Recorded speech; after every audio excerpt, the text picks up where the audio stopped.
something you may have heard of but not known much about, the World Health Organization. That's an international organization that the U.S. has quietly, automatically, unthinkingly spent billions of dollars supporting over the decades, and most of we've felt good about it. But now is time to ask the very reasonable question the president is in fact asking: what are we getting for that support? China spends less than half as much as we do supporting the WHO, and it's clear what they get. They get a servile global organization that is abetting their rise to superpower status. It's a pretty good deal for them. The WHO excludes Taiwan from membership solely because Beijing has demanded that they do that, cruelly, by the way. And from the start of this pandemic, the World Health Organization has done shockingly little to stop the virus from spreading around the world. In fact, when the organization appears in public at all, it seems to be functioning purely as an offshoot of Chinese state media. Tedros Adhanom, who's the director of the World Health Organization, has been there for close to 3 years. He was elected with the support of China over the opposition of the United States.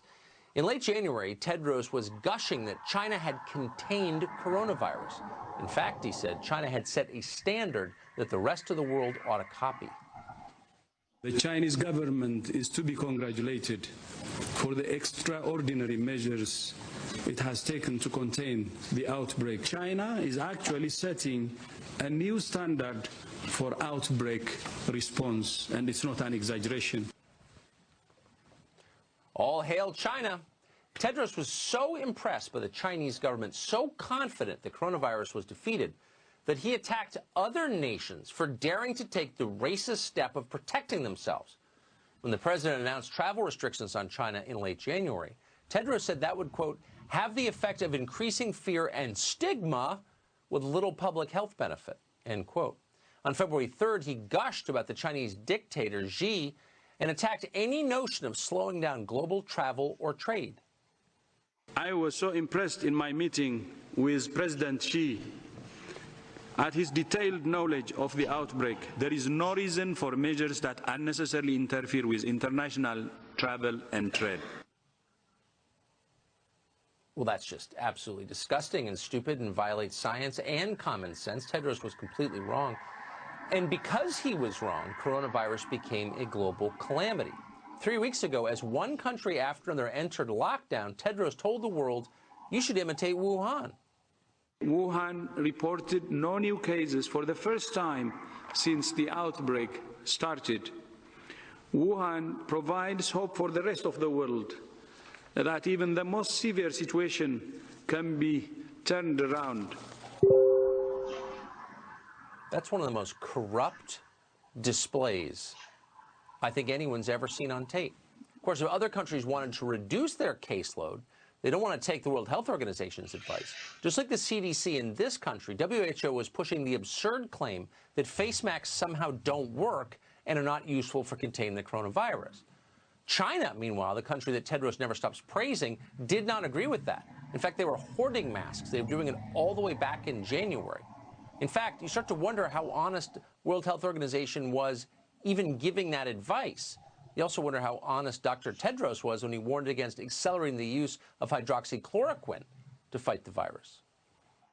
Using untested medicines without the right evidence could raise false hope and even do more harm than good. At this point, it's pretty obvious this guy is trying to hurt people.